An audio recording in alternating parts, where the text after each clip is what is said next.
안녕하세요.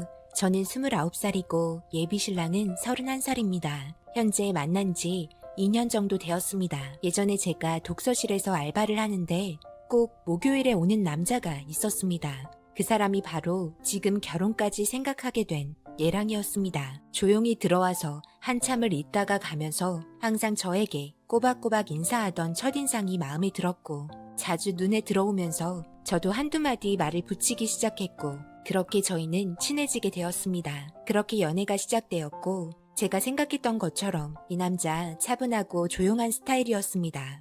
제가 말이 많기 때문에 남자는 말이 좀 적었으면 했는데 딱 원하는 스타일이었습니다. 처음에는 가볍게 연애를 시작했지만 진지하게 상견례까지 하게 되면서 결혼식은 9월에 하기로 했습니다. 얘랑 직업은 일반 회사원입니다. 월급도 평범한 편입니다. 저도 최근에는 면접에 합격해서 큰 회사는 아니지만 그래도 월급이 적지 않은 곳에 취직했습니다. 2년을 연애하면서 크게 다투는 일 없었고 제가 상상해온 날들만 있기를 바랐습니다. 저희는 2년의 연애 끝에 상견례를 하게 되었고 시부모님도 저를 좋게 봐주셔서 결혼하게 되면 모든 게 순탄할 것만 같았습니다. 하지만 이건 제 착각이었습니다. 시부모님 좋으면 뭐하나요? 얘랑한테 문제가 있는데요. 진짜 이런 일이 저에게 생길 거라곤 전혀 생각하지 못했습니다. 항상 목요일만 되면 유독 연락이 잘 안 되거나 아예 연락을 할 수 없어서 도대체 뭐하냐고 물어봤지만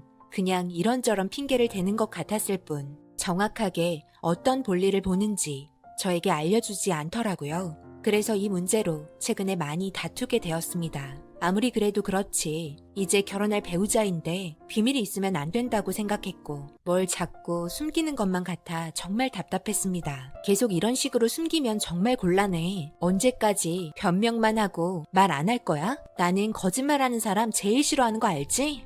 알지, 알고 있지. 좀 더 나에게도 시간이 필요해서 그래. 내가 나중에 다 설명해주면 안 될까? 진짜 네가 나쁘게 생각하는 그런 거 하나도 아니야. 하지만 아직 네가 받아들일 수 없을 것 같아서 말하기가 좀 곤란하네. 그렇다고 아예 말 안 할 거는 아니니까 조금만 기다려주면 안 될까? 나도 올해는 못 기다려. 그래도 결혼하기 전에는 알아야 하잖아?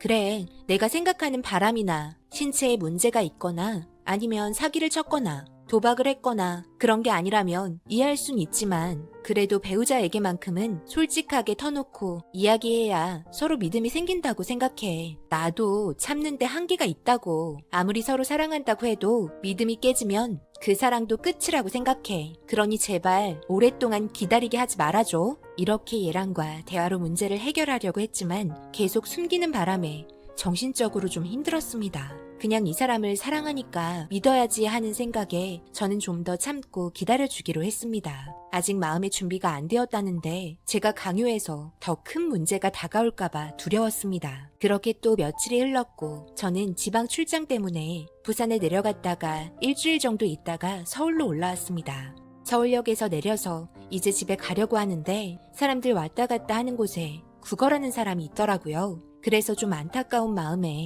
10,000원 한 장 쥐어주면서 힘내세요 하고 일어났습니다. 그리고 뒤돌아가려고 하는데 감사합니다 라고 하는 한마디에 제 걸음이 멈췄습니다. 어디서 많이 들어본 듯한 목소리여서 뒤돌아봤지만 고개를 푹 숙이고 손만 벌리고 있는 아저씨의 모습이 제가 알던 사람은 아닌 것 같아 그렇게 다시 뒤돌아 집으로 향했습니다. 그리고 다음날 출장 때문에 얼굴도 제대로 못 본 얘랑과 데이트하려고 카페에서 만났습니다. 일주일 얼굴 못 봤다고 할 말도 많이 있었고 그리고 반갑기도 했고 저에게 말 못한 문제는 아예 잊어먹고 있었습니다. 그리고 커피 주문한 게 나왔고 그걸 받고 한마디 한 얘랑 말에 저는 등에서 닭살이 돋았습니다. 감사합니다. 말투가 제가 최근에 들었던 국어라는 아저씨와의 목소리 톤과 똑같았습니다. 하지만 이걸 제가 매칭한다는 자체가 문제다 생각했고 그렇게 그냥 넘어갔습니다. 절대 상상할 수 없는 일이기 때문에 그냥 넘어갔죠. 그런데 계속해서 머릿속에 맴도는 감사합니다 한마디가 떠나질 않았습니다. 그렇게 시간이 지나고 제 머릿속에서 맴돌던 말은 사라졌고 별 문제 없이 하루하루 지나갔습니다. 그리고 이번에 제가 포항에 출장이 잡혀서 또 일주일을 다녀와야 했고 그렇게 일을 마치고 서울로 복귀했습니다. 서울역에서 나와서 집으로 향하려고 택시를 타려 했는데 제가 업무 전화 통화 때문에 전혀 신경 못 썼던 국어라는 아저씨가 갑자기 생각이 나서 뒤돌아봤는데 역시나 국어라고 있길래 다시 가까이 가서 10,000원을 쥐어주면서 힘내세요 한마디 하고 뒤돌았습니다. 그런데 다시 들려오는 감사합니다 라는 말에 저는 커피숍에서 느꼈던 닭살과 이번에는 심장까지 쿵쾅거리면서 제 등에는 식은땀까지 흐르게 되었습니다. 진짜 설마 아니겠지 하는 마음에 뒤돌아 다시 10,000원을 쥐어주니 덥석 봤더니 감사합니다 라고 말하자 제가 국어라는 아저씨 손을 꽉 잡아버렸습니다. 순간 당황했는지 고개를 숙이고 있던 남자가 고개를 들자 저는 순간 서로 눈이 마주친 상태에서 정적이 흘렀고 너무 충격적인 상황을 겪게 되어서 몸이 굳어버렸습니다. 저를 본 얘랑도 너무 놀라 당황했는지 재빨리 고개를 숙이고는 구걸했던 돈을 챙겨 일어나서 도망가려고 하자 비틀거리며 정신 부여잡고 얘랑 붙잡았습니다. 제 얼굴을 보지 못하고 땅만 쳐다보면서 저를 뿌리치려 하자 제가 서울역에서 큰소리 치면서 지금 뭐 하는 거야? 네가 여기서 왜 구걸을 하고 있는 거야? 말 좀 해봐. 왜 여기서 이러고 있냐고. 그래 알았어. 설명해 줄 테니까 지금 여기서 이러지 말고 일단 조용한 데로 옮기면 안 될까? 일단 옷부터 갈아입고 나올게. 그래 이제 말해봐. 도대체 이게 무슨 일이야? 내가 저번에도 출장 갔을 때 10,000원 쥐어줄 때 어디서 많이 듣던 목소리였는데 설마 했어. 그런데 오늘도 구걸하고 있길래 그 목소리가 내 머릿속에 떠나질 않아. 다시 확인해보고 싶어서 10,000원을 쥐어줬는데 내가 너랑 만난 지 2년 동안 들었던 감사합니다 라는 말이 너무나 똑같아서 내가 얼마나 놀랐는 줄 알아? 그래서 한 번 더 10,000원 쥐어주고 확인해본 거야. 역시나 내 귀는 틀리지 않더라. 어떻게 이런 문제를 나한테 숨길 수 있는 거야? 왜 여기서 이러고 있는 거냐고. 이유가 뭐야? 그래 알았어. 너무 흥분하지 말고 내 말 좀 들어봐. 내가 이러려고 그러는 게 아니야. 잠깐 나 좀 따라와봐. 그리곤 저를 어디론가 데려간 곳은 얘랑이 구걸한 것보다 더 충격적인 모습을 보고 말았습니다. 거기에는 시부모님들께서 구걸을 하고 있었습니다. 손을 가리키면서 자기 부모님들과 함께 하고 있다는 말에 너무 놀라게 되었죠. 저는 지금 상황이 도저히 이해가 되지 않아 제대로 설명 좀 해주라고 했습니다. 얘랑은 시부모님 데리고 왔고 저를 보고는 엄청 난감한 눈빛으로 말을 더듬기 시작했습니다. 그리고 아버님께서 어머님이랑 옷을 갈아입고 오시더니 저한테 조용한 데서 이야기하자며 카페로 가자고 하더군요. 정말 너무 어처구니가 없는 상황이라 무슨 변명을 하던 지금 상황 이해할 수 없었습니다. 그리곤 어렵게 아버님께서 입을 여셨고 저는 아버님이 하신 말에 너무 놀라고 말았습니다. 지금 이 상황을 보고 너무 놀랐지? 미안하구나. 이런 모습을 보여줘서 내가 지금부터 차근차근 설명을 해줄 테니 일단 들어보거라. 예전에 우리 집안이 한번 무너진 적이 있단다. 사업을 하다 쫄딱 망해서 어디 갈 곳도 없었고 우리는 친척도 없기 때문에 어디 의지할 곳도 없었지. 한 푼도 없는 상태에서 나는 열심히 밑바닥부터 일을 했고 그리고 내 아들과 아내도 다시 일어서기 위해서 물불 안 가리고 살기 위해 발버둥 쳤지. 그렇게 지금 우리는 잘 사는 건 아니지만 그래도 2다리 쭉 뻗고 잘 수 있는 집이 있고 가끔 외식할 정도로 다시 일어나서 이렇게 살고 있단다. 그런데 왜 여기서 이러고 있냐고 이상하게 생각하겠지. 그건 우리가 그때 하루하루 정말 죽고 싶을 정도로 살기 힘들었기 때문에 지금 살고 있는 걸 감사하게 생각하기 위해서 일주일에 한 번씩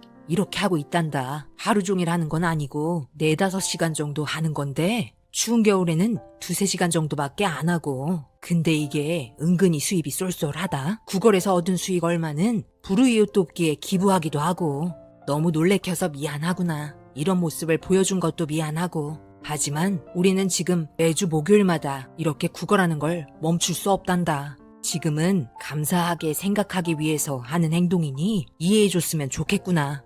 그래요. 지금 무슨 말 하는지 대충 무슨 뜻인지 알겠어요. 하지만 이걸 계속한다는 건 좀 문제가 있다고 생각해요. 결혼하고 나면 저희는 따로 살아야 하는데 이걸 계속 강행한다는 건 잘못된 것 같은데요? 그리고 꼭 이렇게까지 해야 해요? 예전 그때로 돌아가지 않기 위해 더 열심히 살면 되고 마음속으로 항상 감사하게 생각하면 되는 거 아닌가요? 이렇게까지 할 필요는 없는 것 같아요. 결혼하고 나서도 우리는 계속 모여서 일주일에 한 번은 꼭 할 거란다. 이걸 이해해줬으면 좋겠구나. 괜찮다면 결혼하고 같이 했으면 좋겠는데 그러면 좀 더 좋지 않을까? 어때? 같이 할 생각 있니? 우리는 그렇게 해주면 고마울 것 같구나. 네? 지금 무슨 말을 하시는 거예요? 저보고 서울역에서 엎드려서 국어를 하라고요? 지금 제정신이세요? 제가 결혼해서 왜 서울역에서 국어를 해야 해요? 그 시간에 차라리 다른 일에서 불우이웃 도우면 도왔지 그렇게 할 짓이 없어요. 과거에 얽매여서 아직도 헤어나오지 못하는 것 같네요. 저는 이런 식으로 절대 결혼 못하겠어요. 장난하는 것도 아니고 며느리한테 서울역에서 국어를 하라고 하는 건 진짜 너무 어이없네요. 처음에는 좋게 보려고 했는데 이건 진짜 정신병인 것 같아요. 이 결혼 저는 할 수 없고 파혼할게요. 무슨 결혼해서까지 서울역에서 국어를 하라고 해요? 댁들이나 많이 하세요. 진짜 보자 하니까 귀하게 자란 딸을 국어를 시키려 하세요? 앞으로 열심히 국어라고 사세요. 그럼 안녕히 계세요. 이렇게 저는 뒤도 안 돌아보고 자리에서 일어나 나왔습니다. 무슨 말도 안 되는 짓을 저한테 하라니 정말 너무 황당하고 어이없었네요. 진짜 세상 별 희한한 사람들 다 보네요. 이런 와중에 한마디도 못하는 얘랑 너무 정 떨어졌습니다. 과거에 헤어나오지 못해 저런 꼴을 하고 있는 게 한편으로는 불쌍하기도 하지만 그래도 이해할 수 없네요. 그리고 저는 다시는 서울역 발도 안 붙입니다. 다른 데로 우회해서 가면 갔지 다시는 서울역 가고 싶지 않네요. 인생 살면서 평생 잊을 수 없는 날이었습니다. 당연히 부모님들께서도 이 말을 듣고 난리가 났죠. 어차피 결혼 안 하면 되는 거니 너무 열내지 말라고 했습니다. 다른 며느리 구해서 같이 구걸하겠죠. 정말 사람 일 한 치 앞도 모르겠네요. 앞으로 좋은 일들만 있었으면 좋겠습니다. 제 사연 읽어주신 분들 너무너무 감사하고요. 하시는 일 모두 잘 되셨으면 좋겠습니다. 좋은 하루 보내시길 바랍니다. 제 영상 끝까지 시청해주셔서 감사합니다. 댓글로 다양한 의견과 조언 부탁드려요. 좋아요, 구독, 알림도 꼭 부탁드립니다. 저는 다음 영상으로 찾아뵙겠습니다.